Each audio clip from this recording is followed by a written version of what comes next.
Okay. Hello, and welcome to episode 9 of Careers Unplugged, where we uncover the real stories behind professional life. I'm joined by Charles here, a student interested in alternative investments. From writing financial reports on South Africa to contributing to LUAlternative with insights on crypto and market trends, Charles brings a fresh perspective on the evolving world of finance. Welcome to the podcast, Charles. How are you? Hello. It's been a pleasure. Everyone's favourite Ginger is here, finally for one of the coolest episodes of this podcast ever. And I've been absolutely amazing today. That's great to hear, mate. So my first question to you would be, what initially drew you to alternative finance over traditional asset classes? I think originally last summer I did a financial summer analyst program, which really opened my eyes to the world of finance. And then after that, I got a lot into investment management. I started investing on the stock market. I started looking into companies, started looking into the daily news. For example, the university provides Financial Times Premium, so I used that a lot. And eventually I kind of realised that it wasn't exactly what I wanted. And then I started to look into other outlets for finance and then stumbled upon cryptocurrencies, for example, like Bitcoin, Ethereum. After that, I decided to pursue other types of finance where I learned about even more, such as real estate or private equity, hedge funds, on just all these other types, which are not the normal standard finance a normal person would think about, but really just other ways in which the world works. And that really intrigued me, just to see maybe the options available to companies, to people, and just really understand the economy as a whole. Okay. Let's go back to the Financial Times Premium for a sec. So how has commercial awareness aided your career, would you say? I think commercial awareness, especially within finance, within the working world, is critical, as news is everything. A company can make decisions based upon news. Investment companies get the news the fastest out of everybody, making corporate decisions, which, yes, a company may be IPOing or maybe, growing. So it may involve other investors deciding to invest into that company. Other news may be, a company may be falling down, maybe reducing its sales, maybe shrinking. And it really impacts the day of life of most people in finance, and also really understand, just getting a great understanding, a great comprehension of this is critical when thinking about finance, because finance is information and information is finance. I mean, for those who don't know, where can they get the Financial Times Premium? Is it part of LUMS? It is, surprisingly. So they have on the website, I'm sure if you do some digging, which I did, you can find it. And if you connect your student ID and your student email to Financial Times, you can basically get it through there. As well, I know LUMS do a lot of other alternate financial routes. For example, I know they do a lot of newspapers that you can look at, online newspapers and other sources which may be of use to you. But I feel like just focusing on the Financial Times, which I mainly do, just gives you the best outlook on the whole economy, maybe what's happening today, politics, and even maybe people's opinions as well within finance. Yeah. And it elevates your commercial awareness within finance.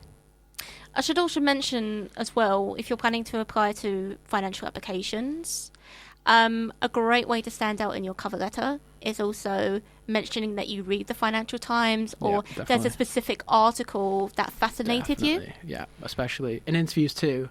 I know a frequent question is what kind of news have you read recently about finance, or what financial event has interested you, which for somebody who's not prepared, that could be a make or break for an interview. It just shows your general financial awareness. And if you don't have maybe an interesting thing you're interested in, companies won't take you seriously. Yeah, that's very true. Or even I got a couple questions related to kind of what stock would you buy if you had £1 billion quid? Where would you invest it in?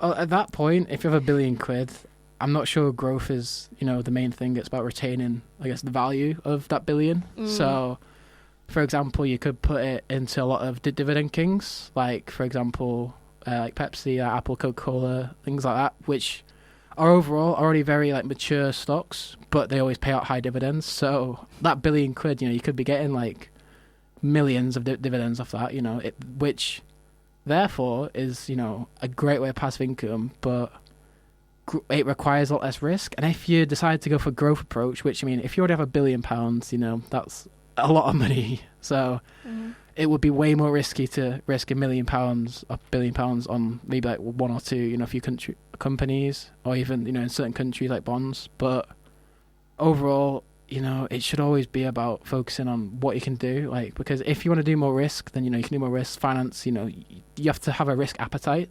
Yeah. So personally, I would just go straight for like dividend kings. So talk to me more about wealth accumulation. So what would you say is the difference between like passive income and active income? Well, passive income, it kind of, dividends as an example, or even like stock prices, if you sell, you got income off that, is a lot harder to actually understand than people realize. Like, yes, you can have things doing passively, but you actually need to get them, or for example, it may take lots of like capital to actually, buy or, sort out.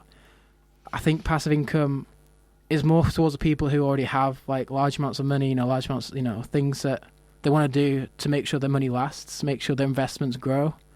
Whereas active income is obviously what like the majority of people do, like for example, a job, or for example, like small businesses, most of they're actively working on those to generate income.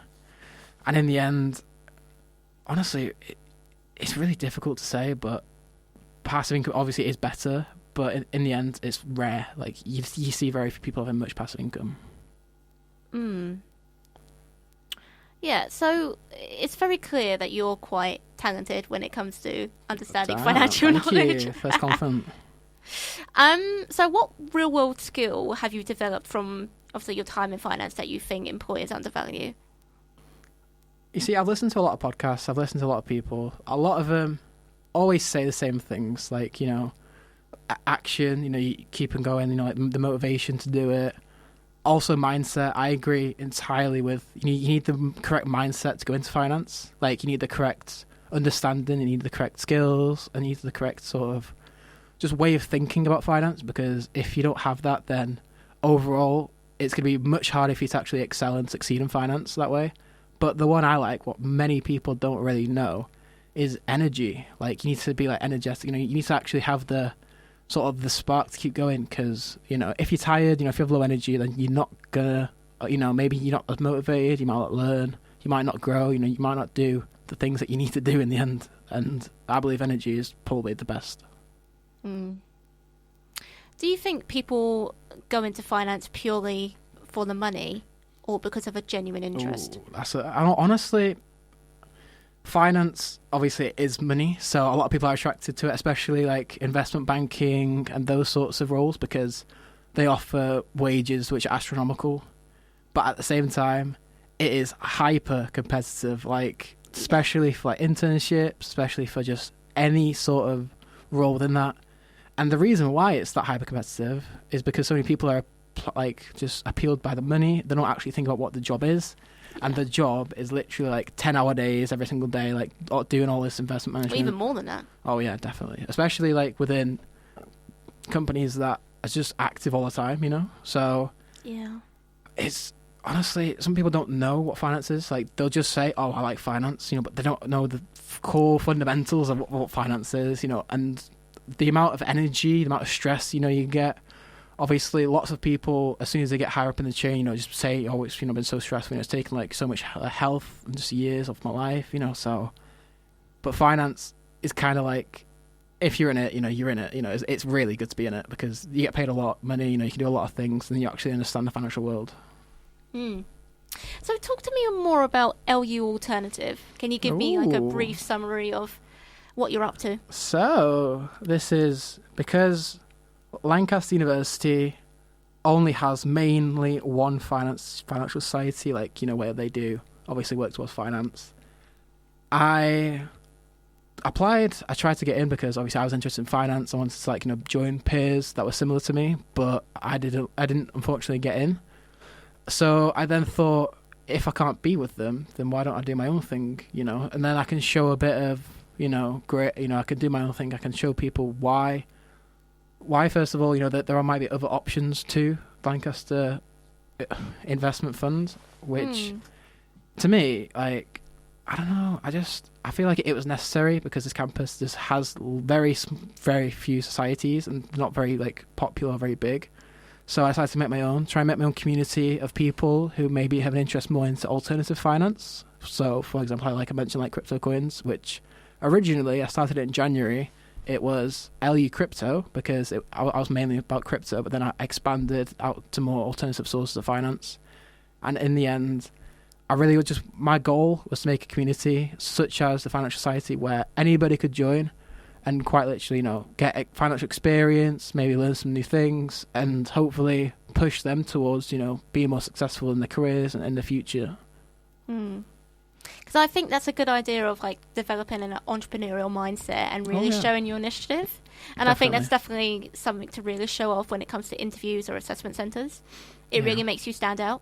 Yeah, but it has been very difficult. There have been a lot of people joining, and not many people taking it as seriously as me. Like, I love to... First of all, I do a little thing called LU Weekly, where it's like a weekly little, like, just like LinkedIn post or, report about something where maybe, in the market interesting, or maybe like a topic that I'm interested in, such as, careers in finance.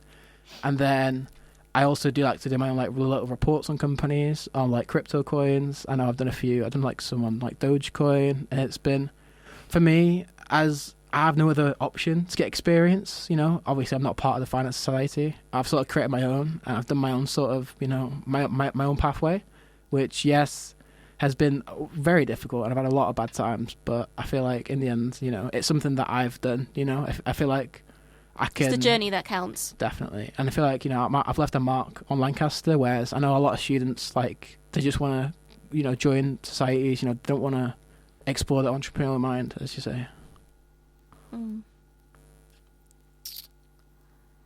So, do you think, like, student-led platforms like LUAlternative, for example, give you, like, a career edge? And to what extent? I think yes, and I think it's also needed.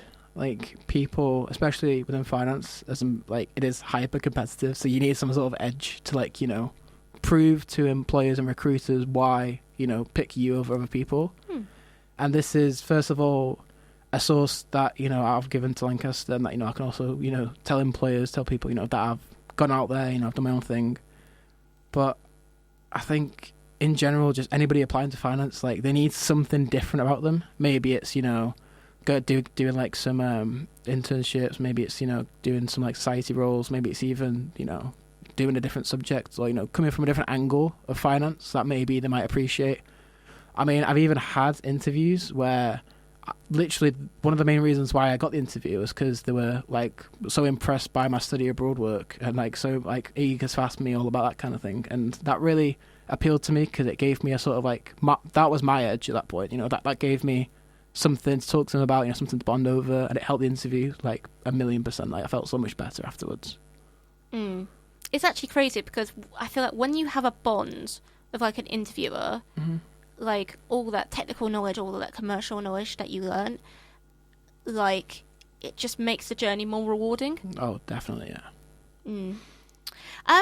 So back to the study abroad program that you're going to be doing next year. Can you talk to us more about what you're going to be doing? So, next year, I decided to join the study abroad program for my course. I do business, so it's not necessarily finance, but, it's got a bit of everything. And I am going to Bocconi University in Milan, one of the best for finance, for consultancy, for all types of just the world that, I want to join. That's basically, like, everything there. It's got, like, I think I counted about 7 or 8, like, financial societies alone. Also, they have their own alternative finance society, which, I'm going to definitely join, understand and maybe, learn some things.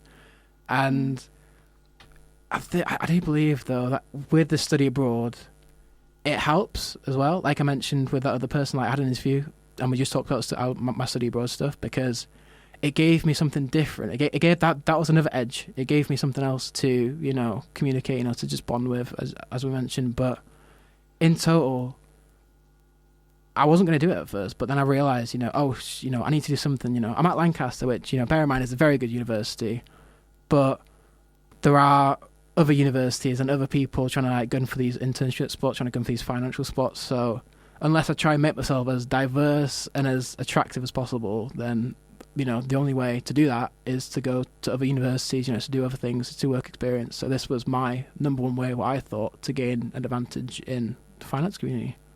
So how important would you say having an executive position in any society would be on like a CV?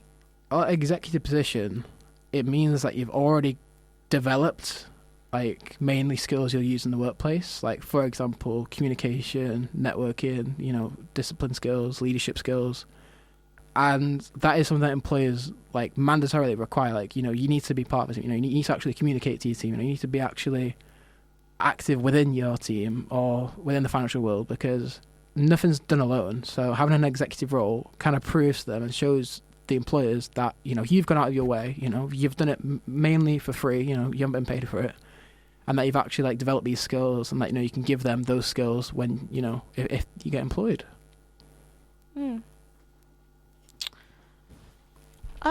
So often at the Careers Advancement Network, we love to talk about building your network. Yeah, network's everything, by the way. Yeah. In your the type of projects that you've done with LUAlternative, have they helped you build your network? Honestly, yes. Like, especially on campus, and especially like trying to find some like-minded people similar to me. Although it didn't work out, like I managed to learn a lot, and even just talking to like people. For example, I went to Lancaster Forum in March, was it? And that was kind of my like opener. I said, I do this kind of thing. I'm with LUAlternative. A lot of them were a bit confused by it, but then I got that was a talking point. I got to speak to them. I got to network with them. I got to really sort of see the true guy, because in the end that's my edge. I've done something else, so I'm not just like a basic normal person who has the exact same thing as everyone else. So it makes me a lot more interesting to talk to. Yeah, and I think it's an interesting conversation point as well. The fact that you've done something different, you've really helped yourself stand out from the crowd, because it's needed in finance. It makes you memorable as well, of course, because people remember, a guy he made an alternative finance society on campus. There was nothing there before. There was very little financial stuff, and I still can't believe that, especially a university this good, because we are top 10, really good uni. Yeah, just societies are lacking, we could be so much better. And I believe in the potential of this university. So if we have more finance societies, if we have more career societies, then more people, get more informed, they might learn some more things, and then, they can go from there, whatever they want to do. Yeah, maybe in the future we'll grow a lot. You never know. But hopefully more finance societies pop up. Obviously, I'm going to keep doing my LUAlternative thing. It is for everybody. And it's kind of ironic because the name is LUAlternative, so it's like the alternative to the finance society if they want to join. I really just want the people who actually want to do work, people actually who actually care about finance, actually care, and don't have the opportunity to maybe show it to employees, show certifications or show anything. That helps give them an edge. They can come on, they can be like an analyst, they can come help and do anything they're passionate about, because I believe, they can do anything in alternative finance. If they want to do real estate, crypto. But in the end, it's just a place that is needed, for more opportunities on campus. I can tell you're really proud of LUAlternative. Honestly, yes, because I feel like at first, last year, I was never going to do anything similar to this. I was changed a lot over the summer. I went to Canada and I did a 3-week course in HEC Montreal, which was amazing, and it kind of opened my eyes to the awareness of the world. Yeah. And I kind of realized that, if I'm not going to get into the finance society, then let's do something else, and let's try and at least show people why me, or why come, join me, or why do things, just because. We need more of this on campus. As I've kind of mentioned, the out of us universities, so, they got the exact same things. The one that I'm going to next year has an alternative society. Lancaster's behind on those fronts, and I feel like if we don't do something about it, we need to. We're going to be lacking, especially because of just how the finance industry is. It's brutal. Yeah, it's incredibly cutthroat, especially if you want to go to those bulge bracket banks like JP Morgan or Goldman Sachs. And even then, you know, they only really, I don't know, I feel like there is a bit more towards, like, preference towards London unis or maybe ones down south, but they don't really know as much up north, so it makes it even harder to actually, like, get into those roles or even get interviews for them. So I'm trying to, you know, just give as much as I can, you know, and try and help people maybe with opportunities so then they can recognise, oh, Lancaster's got some cool stuff, you know, they've got this thing called LUAlternative, whatever, blah, blah, blah. And then, we should give them more credit. Oh, definitely. But it really, I don't know, like, to me, I just want to get better, you know, like, I just want the university to be better, I just want everything to be better, you know, I want to live my life with the best I can, and Lancaster, like, it's amazing, but there are other places out there that are just, like, it's just incredible, so I want to try and make Lancaster, you know, I want to try and help the people here as much as I can. Can I ask, because Lancaster is known as, like, a non-target university, Yep. do you think that puts students at a disadvantage? I think university name, reputation, yes, especially with graduate, like, networks, because other unis, particularly, like, London unis, have massive networks of people who, like, you know, have gone to those unis and, you know, you already sort of have a way to connect with them and a way to talk to them. And Lancaster, like, I went to Capital Connections London, and it was great to see some graduates, but I feel like it was lacking. Like, I feel like if Lancaster had way more people maybe working in finance, you know, maybe they're already doing the thing, then Lancaster would get noticed way more. And as we've gone back to, like, the non-target status, universities are just, like, employees don't think about the universities far away, like Lancaster, because we are very far away from London. They only think about either the big name unis, like, you know, target ones, LSE, things like that, and then, like, smaller ones, maybe like Warwick and that, where they've already got a very good sort of reputation, a very good, like, base of graduates and a base of people who can vouch for those unis, whereas Lancaster still needs to work on that. But I think eventually, I do believe in the next few years, Lancaster will become maybe, like, semi-target, maybe kind of, but it will take time. What do you think the university can do to improve that outcome?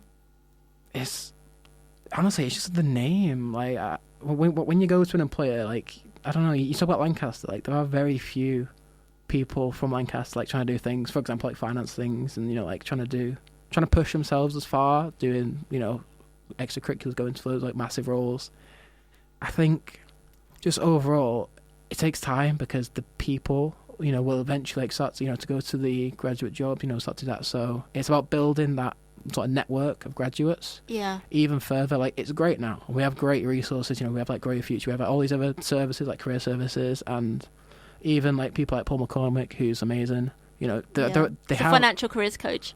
Oh yeah, he's great. But it's just about building up, like, more people, because the finance world and, like, a lot of the bigger industries are all about who you know, like, not necessarily what you know, but it's like who you can network with. Like, you know, if you've got somebody there, I joined Chase and Alpha just because I knew somebody from it. Like, that's the only reason why, and that's an opportunity I would have never got if I never networked with people.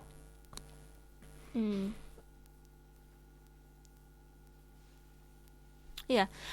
So talk to me more about Chasing Alpha. So what kind of reports do you work on? So, well, first of all, when you describe Chasing Alpha, it's kind of like we do lots of financial, like, reports, and it's all about South Africa, which, you know, is a bit strange, yes, but all my friends, all my network connections there are South African, and they asked me if I wanted to join. You know, I said yes, and we do all about private equity businesses. Like, I even did one yesterday about a company called Calon Venture Partners, a small, like, venture company invested in, like, tech startups and tech businesses, which really, really interested me.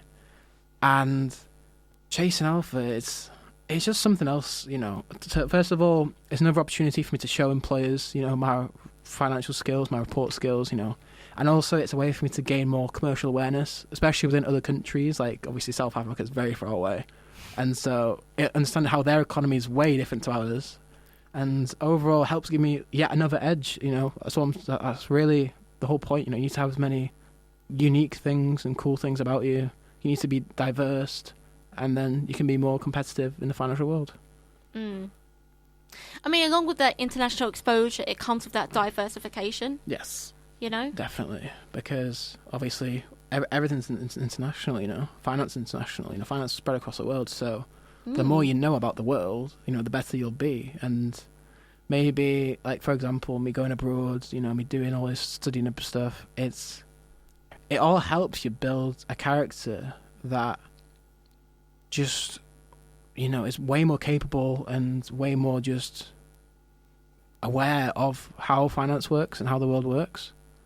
I do feel like me doing this has severely benefited me, like, completely. Like, I've changed so much, and without having these edges, you know, I would never get anywhere in internships. I would never get anywhere. Like, I'm a business student, you know. I don't do STEM. I don't do finance. I don't do economics. So it's at that point you need to hustle a lot harder just to, I guess, be relevant towards them. Yeah. So can I ask, would you say work experience is more important than actually gaining a degree? Well, we've actually, yes, because we've seen this with apprenticeships and degree apprenticeships. For example, I think it's like JP Morgan or something do degree apprenticeships with University of Exeter, and those people are incredible because they get the best of both worlds. You know, they get to be in the actual like environment of JP Morgan, you know, of the financial world, and at the same time they get to learn at university. You know, eventually that they'll get a degree. And so when they come out of that, first of all, JP Morgan already know they're qualified, you know, because they've trained them themselves. They already know they're good enough. And also the fact that they've already been in the working world, you know, they've already got some experience. So they already know how things work, you know, what to do. So work experience is pretty critical, to be honest.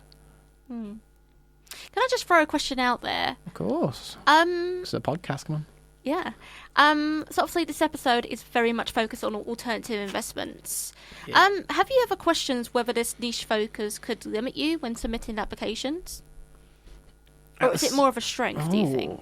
Well, at the same time, yes, it limits you because, you know, you're focused on alternative finance. But if you're not going for general finance roles, then it's, you know, it's fine because, you know, there are companies like private equity companies and things like that, which obviously is entirely alternative finance. And that's where my attention and my energy is towards, looking at like those companies, because I just love the way that, I don't know, companies can buy other companies, you know, the way that they like, or like synergies, corrosion, like basically just how that world works. Like, I like the public finance world, you know, with like investments and everything like that, but there's just something different about private. So yes, in like the public finance world, like investment banking and things like that, it does limit you. But my main focus, I don't know, it's just towards like the niche types, which maybe might be a bit less competitive and it might be a bit easier to get into, especially as, you know, a business student or you know, somebody who already has a sort of interest in finance. It helps me sort of specialize in a certain area that I really love. You don't have to be a business student to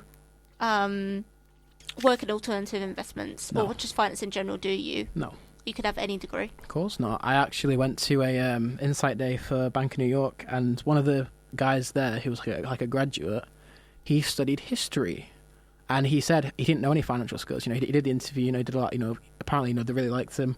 And then as soon as he got on board, they taught him, you know, all the financial stuff that he needed to do, and then he just kicked on from there. And then he became, you know, really good, and now he's working for Bank of New York. So that's from a very non-financial background. Like that is history, which is, I think university is also just a way to just prove to people like that you can learn, that you can study, you know, that you can actually like absorb information. And it really, obviously financially it helps you a lot, but it's not the only route into finance. What other routes to finance have you diverged into? Other routes? Yeah. So, to be honest, with the alternative, like my alternative society thing, it's a bit harder because there is so much, like, so many routes in that. Like, for example, like cryptocurrencies, you know, you could be like a crypto trader. There's a lot of different routes in finance, but the main one's obviously like internships, and the main one's obviously like showing people, which is the whole point of internships, you know, showing you've got work experience, like we bounced on before. But it's just the application process is just deadly. But there are very small routes, unless you have like an extremely good network where, like, you know people who are already like high up and, you know, stuff like that. it's very difficult. Like, but as soon as you break into finance, like, you're there. You know, you're in finance. So eventually, you know, it will work out in the end. Yeah. And I feel like I do have to put like a positive spin on this as well. Mm. I feel like by doing like Chasing Alpha and LUAlternatives, it could be a great way to break into those entry level jobs, because you show that you actually have an interest in finance. You're not doing it for, you know, reasons outside of passion. Yeah. You know? To be honest, it is out of interest, you know, and that's what half the job is. You know, you have to be interested in, you know, you have to actually have like a motivation, because work, you know, if work doesn't feel like work, then, you know, you've already won. Like in finance, you know, if you're really interested in finance, it doesn't feel like you're just working, you know, 24/7.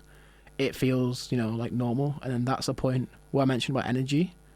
Like, you know, you've got all this energy then, you know, you can keep going. We're young, you know? Yeah, but like, just in general, you know, like just with, I don't know, just like the way you are, because if you don't have any energy and, you know, if you don't do anything like that, then it's really difficult to like push on, you know, keep going forward, you know, and then it just, I don't know, for me, going back to the question, like, it is very important. And also the fact that energy is the main thing that I preach about. So how can people make the best use of their energy when applying to like finance, like summer internships or graduate schemes? Well, like in terms of like the application process? It's difficult because, you know, first of all, to save energy, like you gotta apply to the ones that you actually like have a keen interest in, you know, like certain companies that, you know, you might be more interested in, and actually work on those applications instead of doing like a machine gun approach where you're just like firing off applications left and right. Yeah, like don't put your eggs in one basket. Basically, you know, because the more applications you do, you know, yes, you know, you have more chances of actually, you know, going through them, but they're not good applications. You know, you've clearly not put any energy into them. You know, you've clearly not got any interest in those companies, but just focusing your energy on the actual ones that you love, you know, the ones that you actually want to work at, you know, want to get internships at, want to get experience at, then that's really probably the best way. So would you say it's quality over quantity? Easily, because obviously you can get one summer internship and do one application, you know, or you can do 100 applications. It's rare, but it's possible. Oh yeah, but you have to be very good at that. But you could, on the flip side, you know, you can do 100 applications and then get 0 internships. I mean, I personally have applied to about 60 or 70 and I've got practically nothing. Would you say in that sense rejection is redirection? Rejection is resilience. So obviously first time you get rejected, it hurts, you know, and then you get rejected again, hurts, but then you feel it a bit less, and then eventually you just realise it's part of the whole cycle, you know, it's part of how it is, you know. Clearly they didn't think you were either good enough or, you know, they didn't have any space, so you just got to keep moving on until eventually, you know, you do crack it, you do break into finance, and then you get a role, you know, maybe like an internship or something, and then you can, you know, use that, leverage that as much as possible into the financial world. Yeah. Okay. What's something like say like a business textbook didn't teach you but you learned from, you know, diving into market insights yourself? You see, a business, it teaches you a lot of soft skills, you know, like just general like marketing, you know, and networking, just things that do matter, but there's nothing that stands out from it. You know, it's so broad, it's a bit of everything, but the thing I learned just from experience and from obviously internship, from just everything, honestly, it is just work ethic means everything. If you actually have a good work ethic, if you want to work, you're going to go far. But if you have a bad work ethic, it's just you're not going to make it, or, you know, nothing's going to happen, because the way that you look at work, like if you think of it as like something like, you know, oh, you know, got to do this, you know, oh, but that will just make it a whole lot worse for you. Whereas obviously if you think about work, you know, if you're more like, oh yeah, you know, I can do this easily, you know, this is something that I can do, then eventually that comes around, and then as I said, you know, you feel better about it, and it doesn't feel like just work, it feels like, you know, just normal. Like you don't feel like it's, you know, you're just trapped there doing random things. Yeah. Do you know what? It gives you something to wake up in the morning to. Yeah. You know? And you're satisfied with what you're doing. Yeah.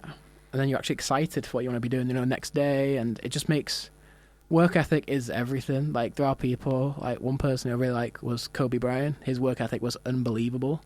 Also, people like Cristiano Ronaldo, like unbelievable work ethic, and then they've become absolutely incredible because not just of how they've worked, but like just the whole ritual. You know, every single day, you know, Cristiano Ronaldo literally would go to the training pitch, or literally work hours and hours and hours on one shot, like on one free kick or something, and it would be incredible because other players, you know, probably didn't even come close to that. You know, didn't even come close to his work ethic, and it just shows because that guy was, you know, incredible. That mentality is everything. Yeah. You know.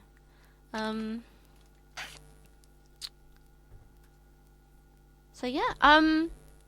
Yeah. So just kind of my last question for you. Do you have any kind of like general advice for people starting off in finance who want to, you know, get a stepping stone? Yes, definitely. So, I've gone through a lot of things and a lot of opportunities and things, and I would say take every single opportunity you can. Maybe it's like just going to like a finance event, maybe it's, you know, just doing something, but the more things you do, the better you'll be. Like the more you'll sort of, first of all, appreciate like the financial world. You'll build more connections with people. Like for example, like society events, you know, you might meet people similar to you, then you can, you know, help each other. Take more opportunities, you know, apply to certain things, you know, just go head first, especially like things like study abroad or work experiences or internships. Just the more stuff you do, the better off in finance and the better off just in general in life you'll feel and also be. And that's also the way to grow as a person. That's very true. I feel like, because I really want to go into finance after I graduate, I feel like if I didn't like, you know, yeah. I can't speak. I'll probably edit that out. But like, if I didn't like, even like utilize LinkedIn. LinkedIn is great. You know. Honestly, like things like that, you know, opportunities. Like I've had a lot of things on LinkedIn. You know, obviously I put my society on there. You know, I've had lots of people talking to me about it, and I've taken those opportunities just, you know, to talk to those people, you know, and then to go to events and things. So can I just ask, would you say the more interaction with LinkedIn, the better it is to expand your network? Or the more likely chance you'll do it? No. I think the way to use LinkedIn is like more precise, you know. Don't be just like interacting things just because you can, you know, and then building up connections just because you can. I think you need to build it to the way where like those are valuable connections, and you actually, you know, you get those valuable people talking to you, and then maybe, as I said, take opportunities, you know, do more things. Maybe, you know, you'll meet new people, maybe, you know, you'll explore, maybe you'll learn, grow, and then by the end of it, maybe one guy might come up to you and be like, oh yeah, you know, I've got this internship opportunity thing, you know, do you want to interview, you know, do you want to help out? And boom, you know, that's one way of, I guess, just elevating yourself into finance. Because often at the Careers Advancement Network, we love to talk about building your own personal brand. A personal brand is everything, you know. The way that people look at you, you know, first impressions, I think, especially if maybe somebody might not really understand you or know you, like, and you know, if they see your personal brand, then they'll at least have an idea, and maybe that might cause you to, you know, gain a new connection or gain new people, you know, friends. I've even had people reach out to me just because they've seen my LinkedIn. Like, it's crazy because that is my personal brand, you know. And I've never met them, but I've seen them, you know, and then I've talked to them, and you know, I've made friends out of that. I should mention, next year we will have more events dedicated to building your own personal brand and utilising that power of networking. So please be sure to check those out. Yeah. That's it for me, Charles. Yeah, thank you very much for coming on the podcast. Those events sound incredible. Sadly, I'm not going to be here, but I'll keep tabs. Yeah. Look out for us on our social medias. Definitely. I will be too. But honestly, it's been fabulous. It's been amazing to be on this podcast. Oh, thank you so much for the high praise. Of course. Yeah, so to our listeners, please stay tuned for more episodes where we will provide valuable insights into the world of work, guiding you through internships and graduate schemes. Okay, you guys have a good day. I'll see you next time. Bye-bye.